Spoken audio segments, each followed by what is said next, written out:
ಈ ಕಾರ್ಯಕ್ರಮ ಕೇವಲ ಎಜುಕೇಷನಲ್ ಉದ್ದೇಶಗಳಿಗಾಗಿ. ಇಲ್ಲಿ ಬರುವ ಯಾವುದೇ ಮಾಹಿತಿ ಹೂಡಿಕೆ ಸಲಹೆ ಆಗಿರುವುದಿಲ್ಲ.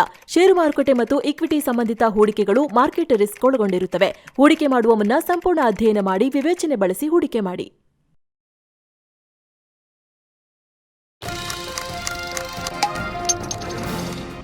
ನಮಸ್ಕಾರ ಸ್ನೇಹಿತರೆ. ಮೊದಲು ಅಮೆರಿಕದ ವಾಲ್ ಸ್ಟ್ರೀಟ್ ಕುಸಿತ, ನಂತರ ಜಪಾನ್, ತೈವಾನ್, ಹಾಂಗ್ಕಾಂಗ್ ಮಾರ್ಕೆಟ್ ರಕ್ತಪಾತ. ಈಗ ಭಾರತದ ಸ್ಟಾಕ್ ಮಾರ್ಕೆಟ್ ಕೂಡ ಬ್ಲ್ಯಾಕ್ ಮಂಡೇ ನೋಡಿದೆ. ಇಡೀ ಏಷ್ಯಾದ ಎಮರ್ಜಿಂಗ್ ಮಾರ್ಕೆಟ್ ಪ್ರತಿನಿಧಿಸೋ MSCI ಏಷ್ಯಾ ಇಂಡೆಕ್ಸ್ ಕೆಳಮಟ್ಟಕ್ಕೆ ಬಿದ್ದು ಹೋಗಿದೆ.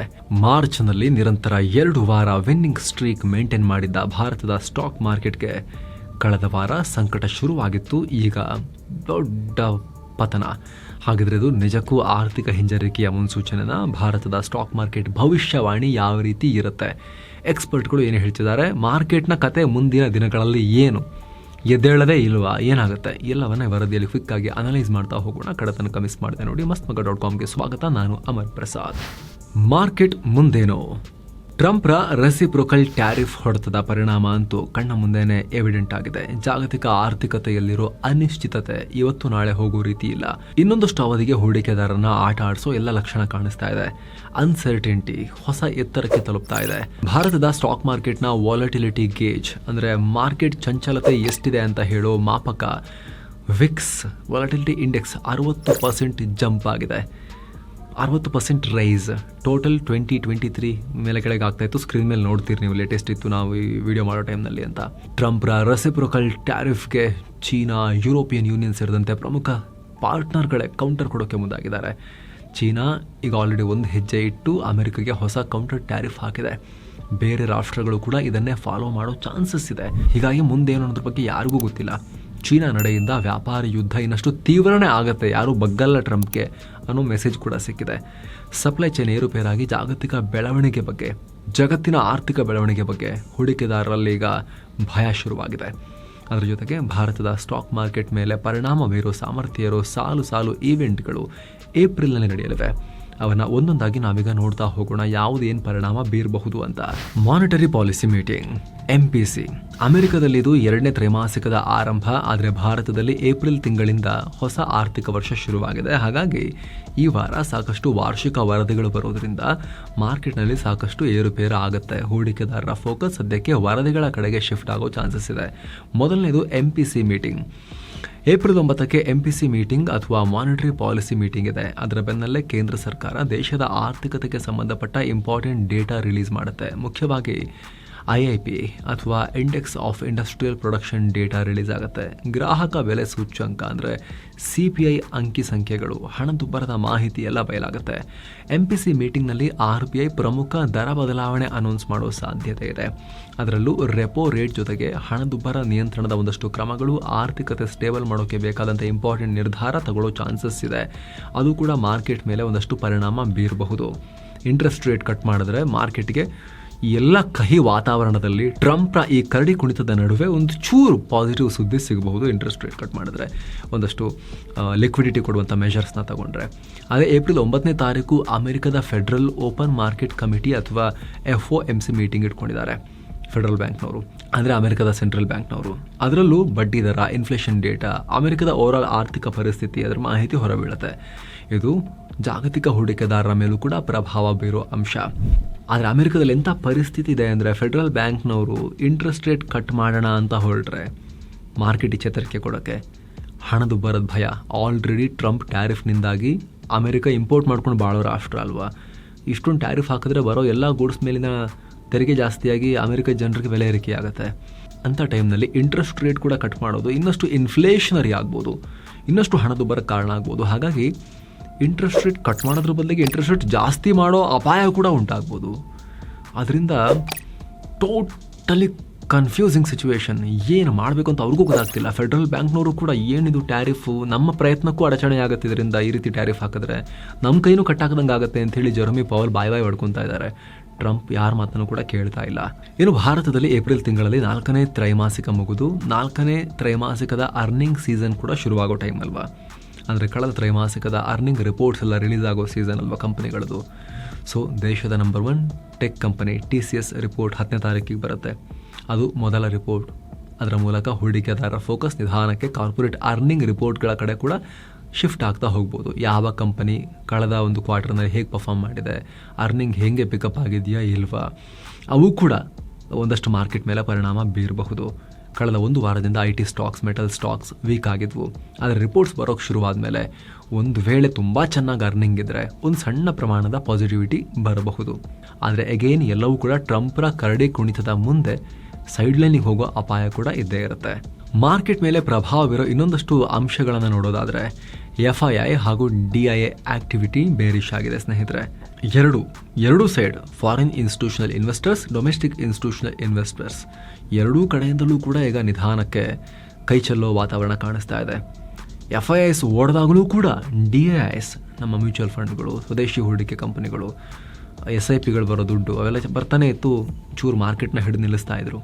ಆದರೆ ಈಗ FIIಗಳು ಓಡಾಗಿತ್ತು, ಈಗ DIIಗಳು ಕೂಡ ಕೈ ಚೆಲ್ತಾ ಇದ್ದಾರೆ. ಅಂದರೆ ವಿದೇಶಿ ಸ್ವದೇಶಿ ಎಲ್ಲ ಥರದ ಹೂಡಿಕೆದಾರರು ಮಾರ್ಕೆಟ್ನಿಂದ ದುಡ್ಡು ತೆಗಿತಾ ಇದ್ದಾರೆ. ಅದಕ್ಕೆ ಈ ಥರದ ಪತನ ಮಾರ್ಕೆಟ್ನಲ್ಲಿ ನಿಮಗೆ ಕಾಣಿಸ್ತಾ ಇದೆ. ಏನೋ ಮಾರ್ಚ್ನಲ್ಲಿ ರಿಕವರ್ ಆಗಿದ್ದ ರೂಪಾಯಿ ಕೂಡ ಮತ್ತೆ ಮೌಲ್ಯ ಕಳ್ಕೊಳ್ಳೋಕೆ ಶುರು ಮಾಡ್ತಾ ಇದೆ. ಸಹಜ ಅದು. ಮಾರ್ಕೆಟ್ ಈ ರೀತಿ ಪತನ ಆದಾಗ ಡಾಲರ್ ಸ್ಟ್ರಾಂಗ್ ಆಗ್ತಾ ಹೋಗುತ್ತೆ. ಇದರ ಪರಿಣಾಮ ರೂಪಿ ವೀಕ್ ಆಗೇ ಆಗುತ್ತೆ. ಶುಕ್ರವಾರ ರಿಸರ್ವ್ ಬ್ಯಾಂಕ್ ಸುಮಾರು $10 ಬಿಲಿಯನ್ ಅಮೆರಿಕದ ಡಾಲರ್ ಸ್ವಾಪಿಂಗ್ ಮಾಡಿದೆ. ಅಂದರೆ ಕರೆನ್ಸಿ ಎಕ್ಸ್ಚೇಂಜ್ ಮಾಡಿಕೊಂಡಿದೆ. ಇದು ಬ್ಯಾಂಕ್ಗಳಿಗೆ ಎಕ್ಸ್ಟ್ರಾ ಫಂಡ್ ಕೊಡೋಕೆ ಮಾಡಿರೋ ನಿರ್ಧಾರ. ಬ್ಯಾಂಕಿಂಗ್ ಸಿಸ್ಟಮ್ನಲ್ಲಿ ಹಣದ ಓಡಾಟ ಜಾಸ್ತಿ ಮಾಡೋಕ್ಕೆ RBI ಈ ರೀತಿ ಮಾಡಿದೆ. ಜೊತೆಗೆ ವಿದೇಶಿ ಹೂಡಿಕೆ ಹಿಂತೆಗೆತ ಆಗ್ತಿರೋದ್ರಿಂದ ರೂಪಾಯಿ ಮೇಲೆ ಪ್ರೆಷರೂ ಜಾಸ್ತಿ ಆಗ್ತಿದೆ. ಏನು, ಟ್ರಂಪ್ ಟ್ರೇಡ್ ವಾರ್ ಹೊಡೆತಕ್ಕೆ ಕಚ್ಚಾ ತೈಲ ಬೆಲೆ ಕೂಡ ಕುಸಿತಾ ಇದೆ. ಬ್ರೆಂಟ್ ಕಚ್ಚಾ ತೈಲದ ಬೆಲೆ 4 ವರ್ಷಗಳ ಅತಿ ಕಡಿಮೆ ಬೆಲೆಗೆ ಕುಸಿತಿರೋದು ಮಾರ್ಕೆಟ್ ಮೇಲೆ ಪ್ರೆಷರ್ ಹಾಕ್ತಾ ಇದೆ. ಟ್ರಂಪ್ ಮುಂದೇನು ಮಾಡ್ತಾರೆ? ಸದ್ಯಕ್ಕೆ ಜಾಗತಿಕ ಆರ್ಥಿಕತೆಯ ಸ್ಥಿರತೆ ನಿಂತಿರೋದೇ ಟ್ರಂಪ್ ನಿರ್ಧಾರಗಳ ಮೇಲೆ. ನಿರಂತರವಾಗಿ ತಮ್ಮ ಟ್ಯಾರಿಫ್ ನಿರ್ಧಾರ ಸಮರ್ಥನೆ ಮಾಡ್ಕೊಳ್ತಿರೋ ಟ್ರಂಪ್ ಮಾರ್ಕೆಟ್ ವೊಲಟಿಲಿಟಿ ಎಲ್ಲ ಟೆಂಪ್ರವರಿ, ಇದು ಹಣ ಮಾಡೋ ಟೈಮ್, ಶ್ರೀಮಂತರಾಗೋ ಟೈಮ್ ಅಂತೆಲ್ಲ ಹೇಳ್ಕೊಂಡು ಓಡಾಡ್ತಿದ್ದಾರೆ. ಆದರೆ ಹೇಗೆ ಅಂತ ಮಾತ್ರ ಈ ಮಹಾನ್ ಭಾವ ಹೇಳ್ತಾ ಇಲ್ಲ. ಅವ್ರ ತಲೆಯಲ್ಲಿ ಏನಿದೆ ಅವ್ರಿಗೆ ಮಾತ್ರ ಗೊತ್ತು. ಆದರೆ ಸ್ನೇಹಿತರೆ, ಅಮೆರಿಕನ್ಸ್ಗೆ ಬಿಸಿ ಶುರುವಾಗಿದೆ. ಅಮೆರಿಕನ್ಸ್ ರೊಚ್ಚಿಗೇಳೋಕೆ ಶುರು ಮಾಡಿದ್ದಾರೆ. ಟ್ರೇಡ್ ವಾರ್ ವಿರುದ್ಧ ಅಮೆರಿಕದ ಒಳಗೂ ಕೂಡ ಪ್ರೆಷರ್ ಜಾಸ್ತಿ ಆಗ್ತಾ ಇದೆ. ಆಲ್ಮೋಸ್ಟ್ ಎಲ್ಲ ಅಮೆರಿಕನ್ ರಾಜ್ಯಗಳಲ್ಲೂ ಟ್ರಂಪ್ ವಿರುದ್ಧ ಪ್ರತಿಭಟನೆ ಶುರುವಾಗಿವೆ. ಕಂಪನಿಗಳನ್ನೆಲ್ಲ ಬಾಯ್ಕಾಟ್ ಮಾಡಿಬಿಟ್ಟು ಕಂಪನಿಗಳ ಮೇಲೂ ಕೂಡ ಪ್ರೆಷರ್ ಹಾಕೋಕೆ ಮೂಮೆಂಟ್ಸ್, ಚಳುವಳಿಗಳು ಶುರುವಾಗ್ತಾ ಇದೆ. ವಾಲ್ಮಾರ್ಟ್ನ ಒಂದು ವಾರ ಬಾಯ್ಕಾಟ್ ಮಾಡಿ ಅಂತೆಲ್ಲ ಹೇಳ್ತಾ ಇದ್ದಾರೆ. ಟ್ರಂಪ್ ಬೆಂಬಲಿಗರೇ ಈಗ ವಿರೋಧ ವ್ಯಕ್ತಪಡಿಸೋಕೆ ಶುರು ಮಾಡಿದ್ದಾರೆ. ಮಸ್ಕ್ ಕಂಪನಿಗಳಿಗೆಲ್ಲ, ಅವ್ರ ಪ್ರಾಡಕ್ಟ್ಸ್ಗೆಲ್ಲ ಬೆಂಕಿ ಇಡೋಕೆ ಶುರು ಮಾಡಿದ್ದಾರೆ. ಕಾರಣ ಟ್ರಂಪ್ ಟ್ಯಾರಿಫ್ನಿಂದ ಅಮೆರಿಕನ್ಸ್ಗೂ ಬೆಲೆ ಏರಿಕೆ ಮತ್ತು ಜಾಬ್ ಲಾಸ್ನ ಭಯ ಕಾಡ್ತಾ ಇದೆ. ಈ ಮನುಷ್ಯ ಅದಕ್ಕೂ ಕೇರ್ ಮಾಡಲ್ಲ, ಇವರಿಗೇನು ಬಿಸಿ ಇಲ್ಲ, ನಮ್ಮ ಸಾಮಾನ್ಯ ಜನರ ಕಥೆ ಏನು ಅಂತ ಅಮೆರಿಕದಲ್ಲಿ ರೊಚ್ಚಿಗೆ ಹೇಳ್ತಿದ್ದಾರೆ ಜನ. ಜೊತೆಗೆ ಸಾಕಷ್ಟು ಇಂಡಸ್ಟ್ರಿಗಳು ಅಮೆರಿಕದಲ್ಲಿ, ಅಗ್ರಿಕಲ್ಚರ್, ಅವರ ಇನ್ಪುಟ್ ಕಾಸ್ಟ್ ಕೂಡ ಜಾಸ್ತಿ ಆಗ್ತಾ ಇದೆ. ಅಂದರೆ ಅವರು ಮುಂಚೆ ಇಷ್ಟು ಉತ್ಪತ್ತಿ ಮಾಡೋಕ್ಕೆ ಎಷ್ಟು ಬಂಡವಾಳ ಹಾಕ್ತಾಯಿದ್ರು, ಅದು ಜಾಸ್ತಿ ಬಂಡವಾಳ ಹಾಕಬೇಕಾಗತ್ತೆ ಈಗ ಅವರು. ಅದರಿಂದ ಏನಾಗುತ್ತೆ, ಇನ್ಪುಟ್ ಕಾಸ್ಟ್ ಜಾಸ್ತಿ ಆದರೆ ಅವ್ರು ಅದನ್ನು ಮಾರಕ್ಕೆ ಹೋದಾಗ ಜಾಸ್ತಿ ರೇಟಿಗೆ ಅವ್ರು ಮಾರಬೇಕಾಗತ್ತೆ. ಬೆಲೆ ಏರಿಕೆ ಆಗುತ್ತೆ. ಬೆಲೆ ಏರಿಕೆ ಆದಾಗ ಡಿಮ್ಯಾಂಡ್ ಕಮ್ಮಿ ಆಗುತ್ತೆ. ಡಿಮ್ಯಾಂಡ್ ಕಮ್ಮಿ ಆದರೆ ಅವರು ಪ್ರೊಡಕ್ಷನ್ ಕಟ್ ಮಾಡಬೇಕಾಗುತ್ತೆ. ಪ್ರೊಡಕ್ಷನ್ ಕಟ್ ಮಾಡಿದ್ರೆ ಉದ್ಯೋಗಿಗಳನ್ನ ಹಿಡ್ಕೊಂಡು ಏನು ಮಾಡೋದು, ಜಾಬ್ಸ್ ಕಟ್ ಕೂಡ ಮಾಡ್ತಾರೆ. ಹೀಗಾಗಿ ಅಮೆರಿಕದಲ್ಲಿ ರಿಸೆಷನ್ನ ವಿಷಚಕ್ರ ಶುರುವಾಗೋ ಭಯ ಕಾಡ್ತಾ ಇದೆ. ಎಲ್ಲ JP ಮಾರ್ಗನ್ನಿಂದ ಹಿಡಿದು ಗೋಲ್ಡ್ಮನ್ ಸ್ಯಾಕ್ಸಿಂದ ಹಿಡಿದು ಎಲ್ಲರೂ ಕೂಡ ರಿಸೆಷನ್ ಗ್ಯಾರಂಟಿ ಅಂತ ಅಮೆರಿಕದಲ್ಲಿ ಹೇಳ್ತಿದ್ದಾರೆ. ಹೀಗಾಗಿ ಅಮೆರಿಕದ ಸಾಮಾನ್ಯ ಜನ ಕೂಡ ರೊಚ್ಚಿಗೆದ್ದು ಬೀದಿಗಿಳಿತಾ ಇದ್ದಾರೆ. ಅಮೆರಿಕದಲ್ಲಿ ಏನು ಬೇಕಾದರೂ ಆಗ್ಬೋದು. ಅಮೆರಿಕದಲ್ಲಿ ಆ ರೀತಿ ವಾತಾವರಣ ಇದೆ. ಸಮಥಿಂಗ್ ಬಿಗ್ ಏನಾದರೂ ಆಗುತ್ತಾ ಅಮೆರಿಕದಲ್ಲಿ? ದಂಗೆ ರೀತಿಯ ವಾತಾವರಣ ನಿರ್ಮಾಣ ಆಗುತ್ತಾ? ಸ್ವಪಕ್ಷೀಯರೇ, ಟ್ರಂಪ್ ಪಾರ್ಟಿಯವರೇ ಟ್ರಂಪ್ ವಿರುದ್ಧ ಬಂಡಾಯ ಎದ್ದು ಬಿಡ್ತಾರಾ? ಈ ರೀತಿದೆಲ್ಲ ಪಾಸಿಬಿಲಿಟಿ ಬಗ್ಗೆ ಈಗ ಯೋಚನೆ ಮಾಡುವಂಥ ಸಂದರ್ಭ ಬಂದ್ಬಿಟ್ಟಿದೆ. ಇದರ ಜೊತೆಗೆ ಚೀನಾ ಅಮೆರಿಕದ ಕೃಷಿ ಉತ್ಪನ್ನಗಳ ಮೇಲೆ ರಿಟಾಲಿಯೇಟರಿ ಟ್ಯಾರಿಫ್ ಹಾಕಿದ್ದು ಅಮೆರಿಕ ಕೃಷಿ ರಫ್ತಿಗೆ ದೊಡ್ಡ ಹೊಡೆತ ಕೊಡ್ತು. ಹಾಗಾಗಿ ಅಮೆರಿಕದ ರೈತರು ಕೂಡ ಟ್ಯಾರಿಫ್ ವಿರುದ್ಧ ರೊಚ್ಚಿಗೆದ್ದಿದ್ದಾರೆ. ಟ್ರಂಪ್ ರೈತರ ಸಬ್ಸಿಡಿ ಜಾಸ್ತಿ ಮಾಡೋ ಪ್ರೆಷರ್ನಲ್ಲಿದ್ದಾರೆ. ಬೇರೆ ದೇಶಗಳು ಕೌಂಟರ್ ಟ್ಯಾರಿಫ್ ಹಾಕಿದ್ರೆ ಟ್ರಂಪ್ಗೆ ಇನ್ನಷ್ಟು ಸಮಸ್ಯೆ ಆಗ್ಬೋದು. ಹಾಗಿದ್ರೆ ಟ್ರೇಡ್ ವಾರ್ಗೆ ಎಂಡ್ ಗೇಮ್ ಏನು? ಟ್ರಂಪ್ ಏನು ಮಾಡ್ತಾರೆ? ಒಂದು, ಅಮೆರಿಕದ ಮಾರ್ಕೆಟು ಕೂಡ ವಿಪರೀತ ಕ್ರ್ಯಾಶ್ ಆಗ್ತಿರೋ ಪ್ರೆಷರ್ಗೆ ಬಗ್ಗೆ ಸ್ವಂತ ಸಪೋರ್ಟರ್ಗಳು, ಸ್ವಪಕ್ಷೀಯರು ಅಂದರೆ ರಿಪಬ್ಲಿಕನ್ ಪಾರ್ಟಿಯವರ ಒತ್ತಡಕ್ಕೆ ಮಣಿದು ಟ್ರಂಪ್ ಟ್ಯಾರಿಫನ್ನು ಚೂರು ಲೈಟ್ ಆಗಿ ತಗೋಬೇಕಾಗ್ಬೋದು. ಈಗ ಆಲ್ರೆಡಿ 50ಕ್ಕೂ ಅಧಿಕ ರಾಷ್ಟ್ರಗಳು ಟ್ಯಾರಿಫ್ ವಿಚಾರದ ಬಗ್ಗೆ ಮಾತಾಡಕ್ಕೆ ಬನ್ನಿ ಅಂತ ಅಮೆರಿಕಾಗೆ ವೈಟ್ ಹೌಸ್ಗೆ ಬಾಗಿಲು ತಟ್ಟಿದ್ದಾರೆ. ಅವರೊಂದಿಗೆ ಮಾತಾಡಿ ಟ್ರಂಪ್ ಅವರಿಗೆ ಟ್ಯಾಕ್ಸ್ ವಿನಾಯಿತಿ ಕೊಟ್ಟರೆ ಅಥವಾ ಎಲ್ಲ ಟ್ಯಾರಿಫ್ಗಳನ್ನು ರಿವೈಸ್ ಮಾಡಿದ್ರೆ ಜಾಗತಿಕ ಆರ್ಥಿಕತೆ ಸ್ವಲ್ಪ ಸ್ಟೆಬಿಲೈಸ್ ಆಗ್ಬೋದು. ಎರಡನೇದು, ವಿಯೆಟ್ನಾಂ, ಕಾಂಬೋಡಿಯಾಗಳಂಥ ರಾಷ್ಟ್ರಗಳು ಟ್ರಂಪ್ ಟ್ಯಾರಿಫ್ಗೆ ಬಗ್ಗೆ ತಾವು ಟ್ಯಾರಿಫ್ ಕಮ್ಮಿ ಮಾಡೋ ಸಾಧ್ಯತೆ. ಹಾಗೇನಾದರೂ ಆದರೆ ಟ್ಯಾರಿಫ್ ವಿಚಾರದಲ್ಲಿ ಟ್ರಂಪ್ ಗೆದ್ದಂತಾಗುತ್ತೆ. ಆ ಗೆಲುವಿನ ಸಮಾಧಾನದಿಂದ ಟ್ರಂಪ್ ಚೂರು ಟ್ಯಾರಿಫ್ ತಗ್ಗಿಸೋ ಸಾಧ್ಯತೆ ಇರುತ್ತೆ. ಇವೆರಡೂ ಆಗಲಿಲ್ಲ ಅಂದರೆ ಅಮೆರಿಕದಲ್ಲಿ ಟ್ಯಾರಿಫ್ ವಿರುದ್ಧ ಪ್ರತಿಭಟನೆಗಳು ಜಾಸ್ತಿಯಾಗಿ ಪರಿಸ್ಥಿತಿ ಕೈ ಮೀರಿದ್ರೆ ಅಮೆರಿಕನ್ ಕಾಂಗ್ರೆಸ್ ಕೂಡ ಅಖಾಡಕ್ಕಿಳಿಬೋದು. ಟ್ಯಾರಿಫ್ಗಳ ಮೇಲೆ ಅಮೆರಿಕ ಅಧ್ಯಕ್ಷರಿಗಿರೋ ಪವರನ್ನು ಅಮೆರಿಕನ್ ಕಾಂಗ್ರೆಸ್ ವಾಪಸ್ ಪಡ್ಕೊಳ್ಳೋ ಪ್ರಯತ್ನ ಮಾಡ್ಬೋದು. ಯಾಕಂದರೆ ಟ್ಯಾರಿಫ್ ಜಾಸ್ತಿ ಮಾಡ್ತಿರೋದನ್ನು ಎಮರ್ಜೆನ್ಸಿ ಪವರ್ ಲೆಕ್ಕದಲ್ಲಿ ಟ್ರಂಪ್ ಎಕ್ಸಿಕ್ಯೂಟ್ ಮಾಡ್ತಿದ್ದಾರೆ. ಆದರೆ ಕಾಂಗ್ರೆಸ್ ಇದು ನಿಜಕ್ಕೂ ಅಮೆರಿಕ ಆರ್ಥಿಕತೆಯಲ್ಲಿ ಎಮರ್ಜೆನ್ಸಿ ಸಂದರ್ಭ ಇದೆಯಾ ಇಲ್ಲ ಅಂತ ವಿಶ್ಲೇಷಣೆ ಮಾಡಿ ನಿರ್ಧಾರ ಕೈಗೊಳ್ಳೋ ಪವರ್ಸ್ ಇರುತ್ತೆ. ಸೊ ಜಾಗತಿಕ ಸ್ಟಾಕ್ ಮಾರ್ಕೆಟ್ಗೆ ಒಂದು ಸ್ಟೆಬಿಲಿಟಿ ಬರೋಕ್ಕೆ ಸದ್ಯ ಈ ಟ್ಯಾರಿಫ್ ವಾರ್ ಎಂಡ್ ಆಗಲೇಬೇಕಾಗುತ್ತೆ. ಅಮೆರಿಕ ಕಾಂಗ್ರೆಸ್ ಮಧ್ಯಪ್ರವೇಶ ಮಾಡಲಿ ಅನ್ನೋದು ಇಡೀ ಜಗತ್ತಿನ ಹಾರೈಕೆ ರೀತಿ ಆಗಿ ಹೋಗಿದೆ ಈಗ. ಹಾಗಾಗಿ ಸ್ನೇಹಿತರೆ, ಮುಂದಿನ ದಿನಗಳು ಟೋಟಲ್ ಅನ್ಸರ್ಟನ್, ಯಾವುದನ್ನು ಹೇಳೋಕೆ ಬರೋದಿಲ್ಲ. ಟ್ರಂಪ್ ಬುದ್ಧಿ ಹೇಗೆ ಓಡುತ್ತೋ, ಯಾವ ರೀತಿ ವರ್ತಿಸುತ್ತೋ ಟ್ರಂಪ್ರ ಮೆದುಳು, ಅದಕ್ಕೆ ತಕ್ಕಂತೆ ಜಗತ್ತಿನ ಆರ್ಥಿಕತೆ ಅಲುಗಾಡತ್ತೆ. ಸದ್ಯಕ್ಕೆ ಆ ರೀತಿ ವಾತಾವರಣ ಇದೆ. ಆದರೆ ಒಂದು ಹೋಪ್ ಏನು ಅಂದರೆ, ಜಗತ್ತಿನಾದ್ಯಂತ ಬರೋ ಪ್ರೆಷರ್, ಖುದ್ದು ಅಮೆರಿಕದಲ್ಲಿ ಅವರ ಪಕ್ಷದ ಒಳಗೆ ಮತ್ತು ಅಮೆರಿಕದ ಜನ ಒಗ್ಗಟ್ಟಾಗಿ ಬೀದಿಗಿಳಿದು ಮಾಡೋ ಪ್ರತಿಭಟನೆ, ಇದೆಲ್ಲವುಗಳಿಂದ ಟ್ರಂಪ್ರನ್ನು ಬಗ್ಸೋಕೆ ಆದರೆ ಸ್ವಲ್ಪ ಬೇಗವೇ ನಮಗೆ ರಿಲೀಫ್ ಸಿಗ್ಬೋದು. ಇಲ್ಲ ಅಂತ ಹೇಳಿದ್ರೆ, ಟ್ರಂಪ್ ಇದೇ ರೀತಿ ಸ್ಟ್ರಾಂಗ್ ಆಗೇ ಹೋಗ್ತಾ ಇದ್ದರೆ, ಅವರು ಇದೇ ರೀತಿ ವಿಪರೀತವಾಗಿಯೇ ವರ್ತಿಸ್ತಾ ಹೋದರೆ ಜಾಗತಿಕ ಮಾರುಕಟ್ಟೆ ಮುಂದಿನ ಅಟ್ಲೀಸ್ಟ್ ಕೆಲ ತಿಂಗಳುಗಳಿಂದ 1 ವರ್ಷದ ಕಾಲ ಏನೂ ಹೇಳೋಕ್ಕಾಗಲ್ಲ, ಅಡ್ಡಡ್ಡ ಉದ್ದುದ್ದ ಮಲಗಿಬಿಡುವಂಥ ಅಪಾಯ ಕೂಡ ಇದೆ. ಆದರೆ ಸ್ನೇಹಿತರೆ, ಪ್ರತಿಯೊಂದು ಇಂತಹ ಕ್ರೈಸಿಸ್ ಕೂಡ ಕ್ಯಾಶ್ ಇಟ್ಕೊಂಡಿರೋರಿಗೆ ಅಥವಾ FDಗಳಲ್ಲಿ ಅಥವಾ ಸೇಫರ್ ಸೈಡಲ್ಲಿ ಮಾರ್ಕೆಟ್ ಲಿಂಕ್ಡ್ ಅಲ್ಲದೇ ಇರೋ ಥರ ದುಡ್ಡು ಇಟ್ಕೊಂಡಿರೋರಿಗೆ ಒಂದು ಅಪಾರ್ಚುನಿಟಿ ಹೂಡಿಕೆ ಮಾಡೋಕ್ಕೆ ಅಂತ ಹೇಳ್ತಾರೆ. ಕಮ್ಮಿ ಪ್ರೈಸ್ಗೆ, ಥ್ರೋ ಅವೇ ಪ್ರೈಸ್ಗೆ ಸ್ಟಾಕ್ಗಳು ಸಿಗ್ತವೆ ಅಂತ ಹೇಳ್ತಾರೆ. ಆದರೆ ಇಷ್ಟೊಂದು ವಿಚಿತ್ರ ಪರಿಸ್ಥಿತಿಯಲ್ಲಿ, ಯಾಕಂದರೆ ಆರ್ಥಿಕ ಕಾರಣಗಳಿಂದ ಆಗ್ತಿರೋದಲ್ವಲ್ಲ, ಒಬ್ಬ ವ್ಯಕ್ತಿಯ ವರ್ತನೆಯಿಂದ ಆಗ್ತಿರೋದಲ್ವ, ಹಾಗಾಗಿ ಆ ವ್ಯಕ್ತಿ ವರ್ತನೆಯನ್ನು ಎಲ್ಲವರೇ ಕಂಟಿನ್ಯೂ ಮಾಡ್ತಾರೆ ಅಂತ ಗೊತ್ತಿಲ್ವಲ್ಲ.